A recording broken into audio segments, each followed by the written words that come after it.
Sigue dando de qué hablar y le ha dado la vuelta al mundo esta fotografía que es sobrecogedora sin duda, esta fotografía en donde está esta pequeñita Valeria de 1 año 11 meses, casi 2 años de edad, y su padre Oscar, pues que murieron ahogados en el Río Grande. Es una fotografía que por supuesto, según el presidente de los Estados Unidos, Donald Trump, la odia y que eso es culpa de los demócratas, dice que eso no debería de estar sucediendo, y me parece que es una forma muy simplista de verlo. El propio Papa Francisco también, el día de ayer en la audiencia tradicional de los miércoles, cuando saludaba a un grupo de fieles, a un grupo de peregrinos del Estado de México, decía que le agradecía a los mexicanos la acogida y la ayuda que le daban a los migrantes. Desgraciadamente esto está empezando a dejar de ser cierto, por más que el Papa Francisco quiera decir algo, por más que el Papa Francisco, por supuesto, le dé las gracias a los propios mexicanos al respecto. Desgraciadamente, según una encuesta de Parametría, esta empresa que encabeza mi querido tocayo Francisco Abundes,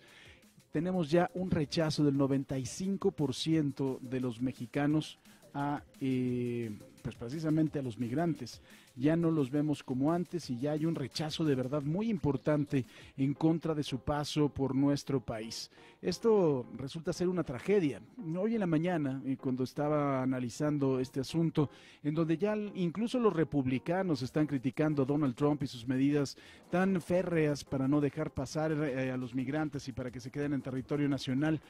yo me ponía a pensar un poco cuál habrá sido el entorno de esta familia allá en El Salvador. Si usted los ve, pues digo, una familia muy joven, ¿no? Unos esposos que no creo que hayan pasado de los 20, 22 años, muy jóvenes, con una bebé de esa edad. Y usted se imagina lo que tiene que haber sucedido para que una familia de esas haya tomado el riesgo. ¿Usted se imagina cuáles son las condiciones de violencia, las condiciones de pobreza que pueden haber tenido? ¿Cuál habrá sido la fuerza del sueño que los empujaba a tener que dejar su lugar de origen? De verdad que otra de las cosas, independientemente de lo que pueda decir el simpático del nuevo presidente de El Salvador que se fue de México con 30 millones de dólares, yo sé que aquí en México tenemos una cantidad de necesidades muy importantes, ¿no? Tenemos una pobreza muy importante, tenemos también, por supuesto, algunos municipios que son rurales y que tienen necesidades de verdad vergonzosas, y creo que de alguna forma, necesitamos hacer algo también por los migrantes que están cruzando por nuestro territorio. Las imágenes que hemos visto de haitianos y africanos que están pidiendo, que están de alguna forma suplicando por ayuda también son tremendas, ¿no? Pero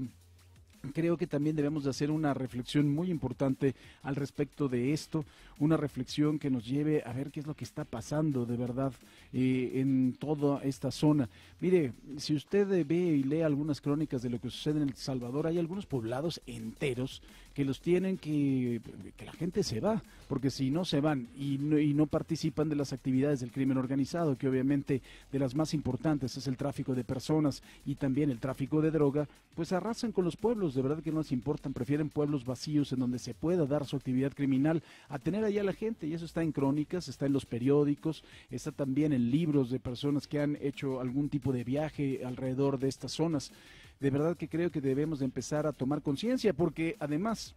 créame que cuando cruzan, si hablamos por ejemplo de este cruce, de esta frontera natural que es el río Suchiate, en la ciudad de Tecunumán, del lado de Guatemala, y del lado de México en Ciudad Hidalgo, no, si hablamos de la actividad de los propios agentes del Instituto Nacional de Migración, perdóneme, pero son unas auténticas ratas.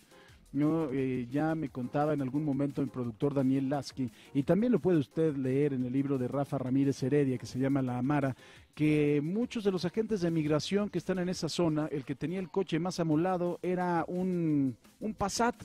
del año, que obviamente con el sueldo de un agente de migración pues no se puede andar cambiando de automóvil del año todo el tiempo, y menos en esa época, ¿no? Imagínese usted de lo que estamos hablando en esta época. Pues esto nos explica por supuesto el tráfico de personas, y nos explica también pues el viacrucis que tienen que pasar estas personas cuando están en territorio nacional. Así que creo que debemos de hacer una gran reflexión, debemos de ser empáticos con lo que les está sucediendo a estos migrantes, porque para haber tomado esa decisión de haber abrazado a su hija, de tratar de cruzar el río, de tratar de ir por ese sueño, por más ignorancia que se tenga, yo creo que estaban conscientes de que era una situación en la cual podían perder la vida. Así que lo invito a que podamos tratar de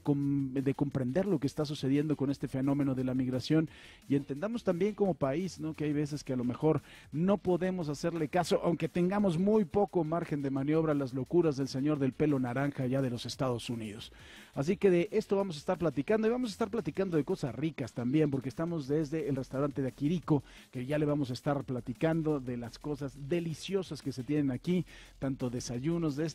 este jardín de verdad y esta terraza en la que cada vez que vengo me siento tranquilo y me siento en paz, pese a que la ciudad está hecha un desastre, desmadrópolis como siempre, pero llega usted aquí y es, bueno, un auténtico oasis, el jardín, el ruido del agüita, el ruido de los pájaros, los naranjos, entre varias cosas más que ya le voy a estar contando durante el transcurso del programa.